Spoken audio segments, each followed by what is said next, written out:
Ninjago Crystalized featured a lot of things in the show that were never made into sets. While I've already made mocks of some of them on the channel, such as the mechs for Fujidove, Ruune, Ultraviolet, and Kilo, there's one more build that I knew I had to make as a mock. And for those of you who are tired of Crystalized at this point, yes, this means that this is my final Crystalized mock, at least for now. But you see, the villains in Crystalized rode around on these dragon-like creatures called Dragonides. And while we did get a representation of them in the sets, it's safe to say that it was a little underwhelming. I do love the set version of the Dragonides because it is really goofy and a lot of fun, but it looks nothing like they do in the show, so I wanted to take it upon myself to build my very own Dragonide. However, of course, I was not the only person who had this idea. There's so many other custom Dragonides out there, and hey, let's face it, they're probably better than what I could come up with. So I wanted to do something a little bit different with mine to make mine more unique. I wanted my Dragonide to be an alternate build. And by that, I mean I was going to build my Dragonide using only the parts from one other set. The same way this year's Zane's Ice Dragon creature has two builds, I was going to create a second build for a Crystalized set. Looking at the sets available to me, I knew there was really only one option to choose: the Crystal King set. It had joints and lots of colors that would match the Dragonides. However, I was also going to allow one single piece from another set, the Dragonide head from Nia's Samurai X mech. It's just too perfect a piece to leave out here, and I think it was still fair game, because the idea is if you guys wanted to build this for yourself, you could do it using only a copy of the Crystal King set, as well as the side build from Nia's Samurai X mech. As with many of my videos, the parts used in this video came from sets provided by the LEGO Ambassador Network. However, build, opinion, and everything else is my own. So with my plan in mind, it was time to start building.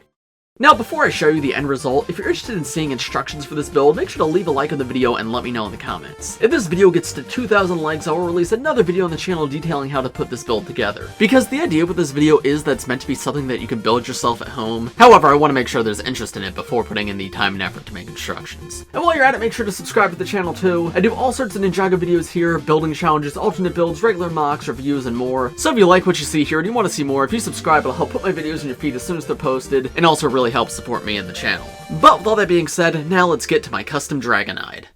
So here is my custom Dragonide, and as I expected, I don't think it's nearly as good as some of the fully unique mocks. But for an alternate build, I'm pretty happy with how it turned out. It went through a few different iterations. It did have an earlier version that I think looked slightly better. However, that version was significantly more fragile. My final version, while it is still a little bit fragile, I think is a lot more solid, while still looking pretty good. So I think it was a good balance of making sure it still looked good and looked like what it was meant to be, while also not like falling apart super easily. So let's take a look at it up a little bit closer. So starting off, here's a look at the full body. There's 5 points of articulation on the build. The head itself can move, as well as the upper jaw can be opened up. Then each individual limb can be moved, as well as the feet at the base. And then the back legs can be moved as well as the feet down here, though these are only on a clip. The head, of course, for the upper jaw is the one piece that did not come in the Crystal King set, but as I mentioned, it was just too perfect not to use here. The way it connects to the lower jaw is not perfect, but I think it works well enough. You just gotta be a little bit careful with it because it can pop off fairly easily. But I have to be honest, although it's a little more fragile, I think this looks better than the way they connect the jaws in like the Evo dragons. The lower jaw, though, you can see is slightly bigger than the upper jaw, and I use lots of these pink crystal pieces to be teeth, and they also just, of course, fit the vibes of the Dragonide. Then taking a look at the chest, this is definitely the most fragile part of the build. It's somewhat inspired by like the Legacy Kai's Fire Dragon, but I wanted to look very muscular here, and I think I did a fairly good job of it while also keeping that rocky feel. However, a lot of this is very loose paneling and pops off fairly easily. There's also a few gaps in here. You can see one up there and one up there. I tried to cover them up to the best of my abilities, but with the angles that everything is at, it was impossible to have this shape while also covering up every single gap. But I don't think these gaps are a huge deal, because even in my light box where it's super bright, it's very dark in there, so it doesn't like pop out to me. I also used like the Evo cockpit pieces for the shoulders.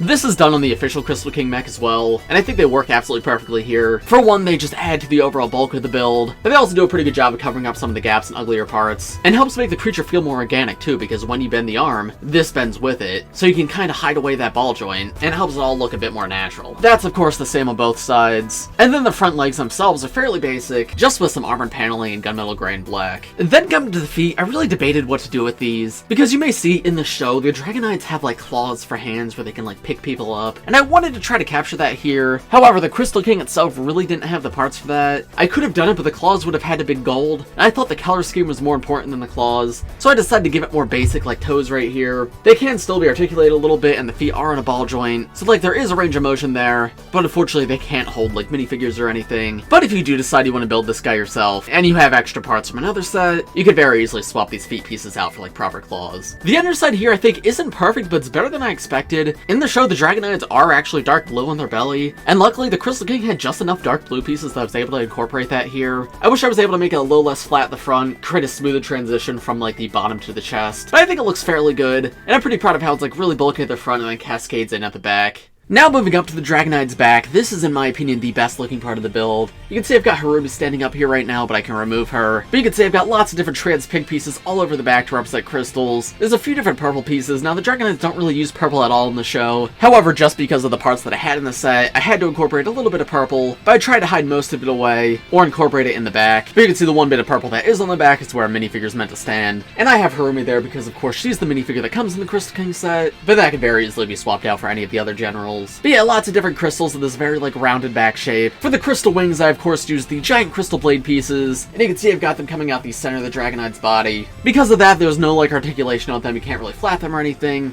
but I think this was the right decision because I'm actually really proud of how they were incorporated, and you can't really see the connection from the top, and like the way they're connected isn't super obvious unless you're really looking at it. I don't know, it feels surprisingly organic for an alternate build. Very happy with how that turned out. Got some smaller crystals behind that because that's something I had in the show.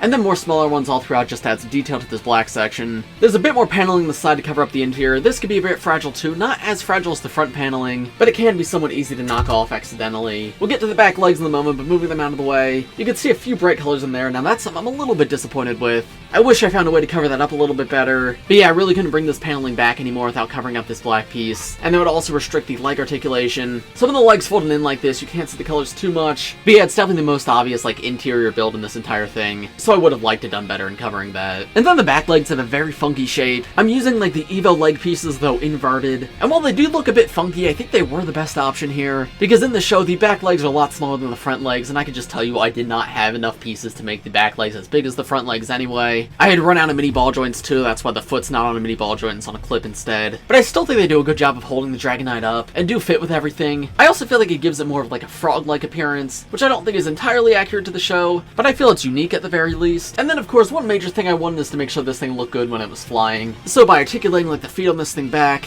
as well as the front legs, I would say that looks pretty close to the way these things hover around in the show, where they're just sort of floating in midair with their legs back, and their wings aren't really flapping, they're more just levitating. This is the main appearance I was going for in building this, because of course, while it was important to me for this thing to be able to stand, I felt it was more important for it to be able to fly, so this is the appearance I aimed for, and I think the back legs work a little bit better when it's like this. Yeah, especially with a minifigure on top, I feel like this is very close to the show appearance. But yeah, there you go. I think that's about all I have to show you for my custom Dragonide. If you're curious, I of course did not use every piece that came in the Crystal King set. This is what I had left over. Quite a few pieces that I just didn't find a use for. It's not the point of this video, but I also built this throne for the Crystal King out of some of the leftover pieces. So if you guys are interested, I can throw this in if I make the instruction video. I was kind of inspired by Garbodon's throne from the original 2011 Garbodon's Dark Fortress. But anyway, as I mentioned earlier in this video, if you're interested in seeing instructions for this build, make sure to like this video, and at 2,000 likes, I'll begin working on an instruction video for this. It'll be uploaded as an unlisted video, and I'll put it in my community tab as well as in a pinned comment on this video. Make sure to let me know in the comments what kind of building challenges you want to see next. I do have an idea for one more, which should be coming soonish, but after that, I'm kind of lost. So if you have ideas for any mocks, alternate builds, or just building challenges you'd like to see me do, leave those in the comments. But as for this video, I think that's all I have to say. So thanks for watching, everybody. I hope you all enjoyed. If you did, make sure to subscribe to the channel if you're new, and I will see you all in the next one.